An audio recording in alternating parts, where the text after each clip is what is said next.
Hello, folks. This is Jason from Mysterious Wilderness, and today we're exploring a story straight out of the untamed American frontier. A tale so chilling it even made its way into the writings of President Teddy Roosevelt. In his 1892 book, The Wilderness Hunter, Roosevelt recounted a story he'd heard from an experienced frontiersman named Bauman, a story of a harrowing encounter with a mysterious and deadly creature in the remote wilderness. But what exactly did Bauman encounter in the wilderness that left him so shaken? Could it have been a Bigfoot like creature, or was it something else entirely? Let's uncover the mystery of Bauman's story and explore whether it's one of America's earliest documented Sasquatch encounters or simply a legend of the frontier.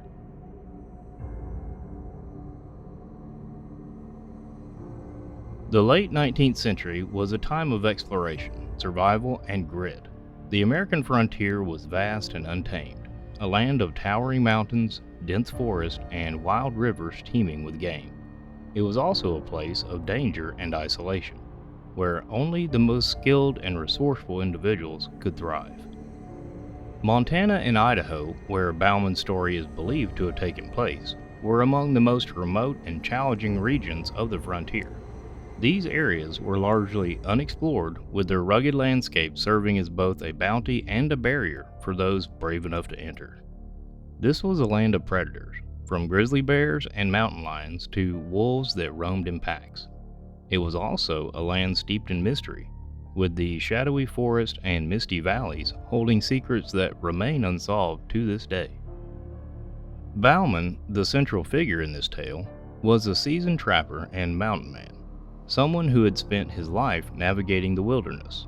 While little is known about him beyond Roosevelt's recording, his background suggests he was a practical and skilled outdoorsman and not prone to flights of fancy. Theodore Roosevelt himself was an avid hunter, naturalist, and storyteller who loved nothing more than tales of adventure in the wilderness. Baumans Story, which Roosevelt included in his book, stood out to him as particularly haunting. Roosevelt emphasized that Bauman was sincere and credible, making his tale all the more compelling. But what exactly did Bauman experience in those remote woods that left him so shaken? To answer that, we need to sift through the story itself. The stage is set: a seasoned trapper, an untamed wilderness, and a tale passed down by one of America's most iconic figures. But the real mystery begins at Bauman's trapping camp, deep in the heart of the wilderness. What happened there would become one of the most chilling stories of the frontier.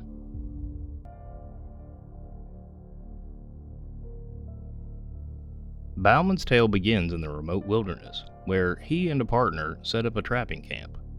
The area was known for its abundance of game, but it was also isolated, far from the safety of civilization.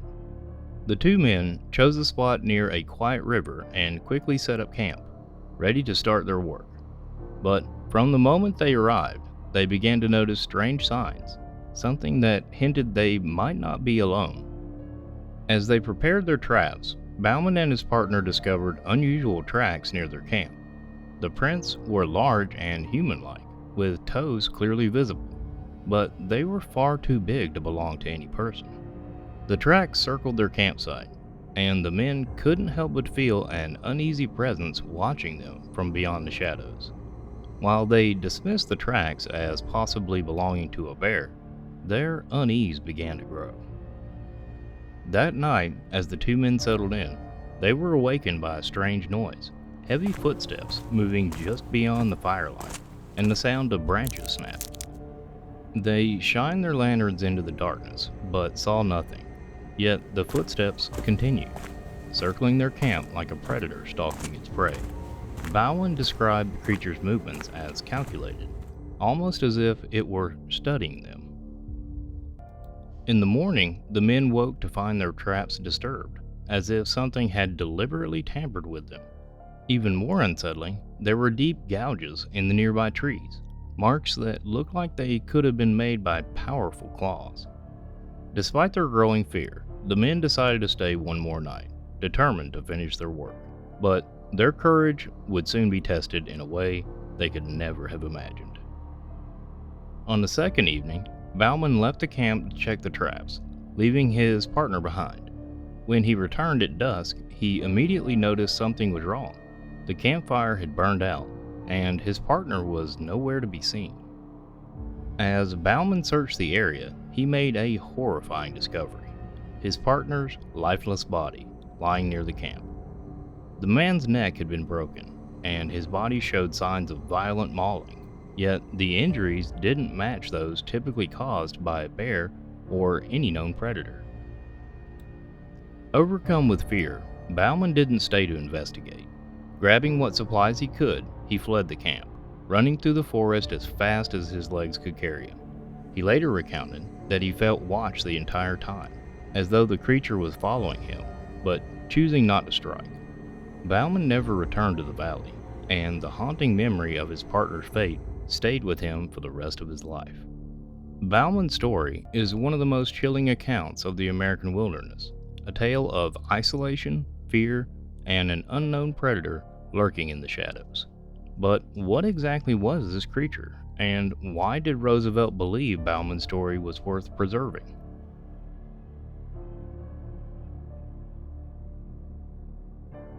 In 1892, Teddy Roosevelt published The Wilderness Hunter, a book detailing his adventures and observations in the wild.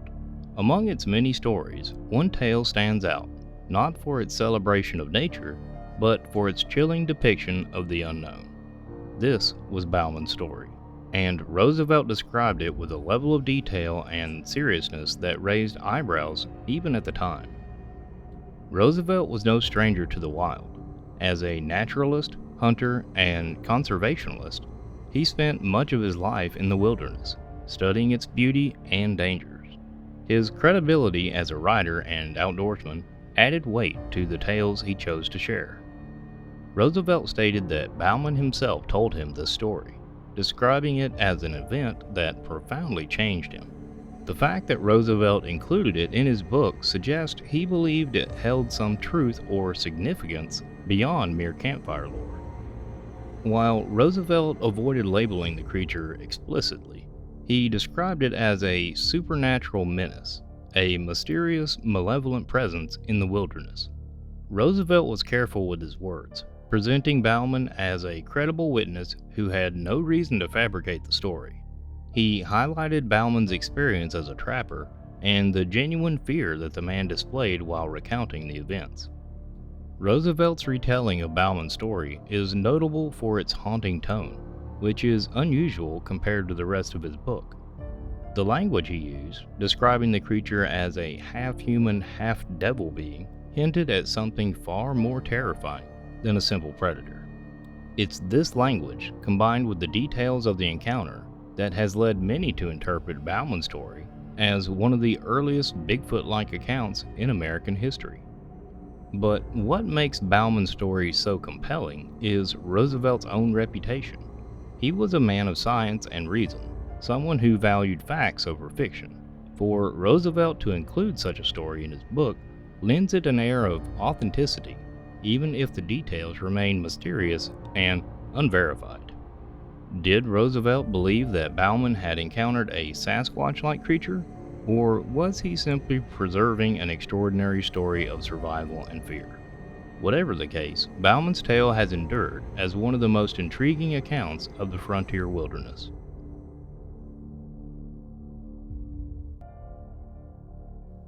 Bauman's story is one of the most debated tales in frontier folklore, raising questions about what truly lurked in the wilderness that day.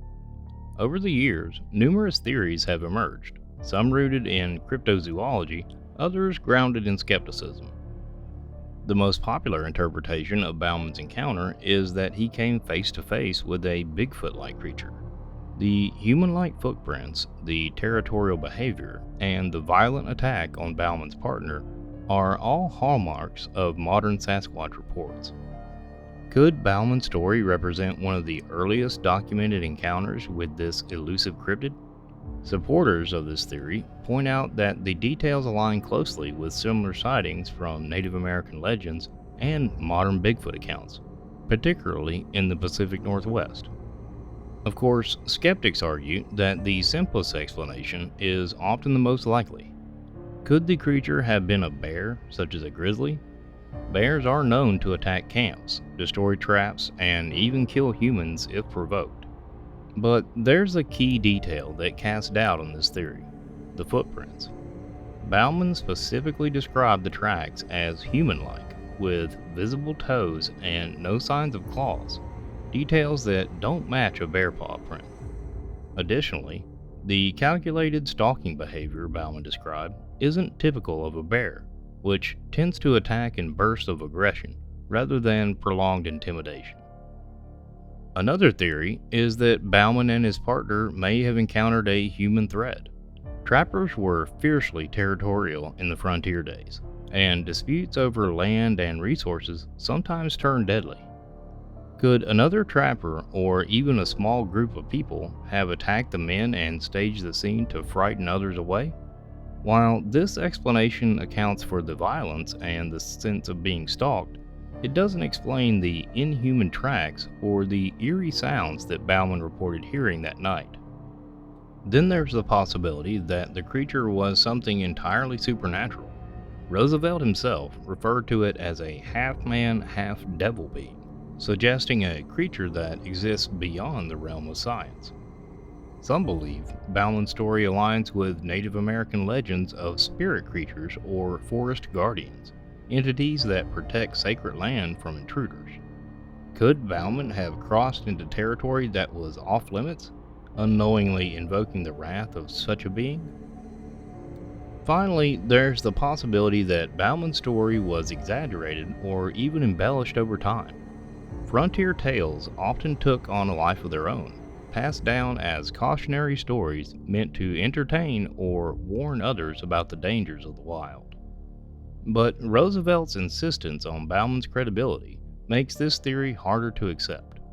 Why would a practical, experienced frontiersman fabricate such a terrifying experience, one that clearly left him traumatized for life? Each theory has its merits, but none fully explain the strange details of Bauman's encounter. The footprints, the stalking behavior, the violent death of his partner, all of it leaves us with more questions than answers. Was Bauman's story a chilling account of a Bigfoot encounter, a deadly predator, or something else entirely? As with so many frontier legends, the truth remains shrouded in mystery and intrigue.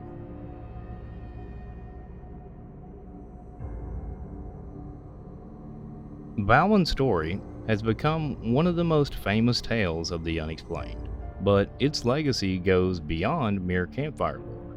It's a story that continues to fascinate and fuel speculation, bridging the gap between history and legend. For many, Bauman's tale represents one of the earliest documented Bigfoot encounters in North America. The description of the creature, a large, human-like beast with intelligent behavior, aligns closely with the modern reports of Sasquatch. Even the territorial behavior, such as stalking the camp and destroying property, mirrors accounts from witnesses in the Pacific Northwest and beyond. Could Bauman's story be a key piece of evidence linking Bigfoot legends to the rugged frontiers of the 19th century? Roosevelt's decision to include Bauman's story in his book was more than just a nod to frontier folklore. As a respected leader, naturalist, and writer, Roosevelt gave the tale an air of credibility that has helped it endure for over a century. It also highlighted Roosevelt's fascination with the mysteries of the wild, a curiosity that many modern cryptid enthusiasts share. His involvement has turned Bauman's story into a touchstone for Bigfoot lore, inspiring countless researchers and storytellers. But beyond its impact on Bigfoot research, Bauman's story remains a haunting tale of the American wilderness.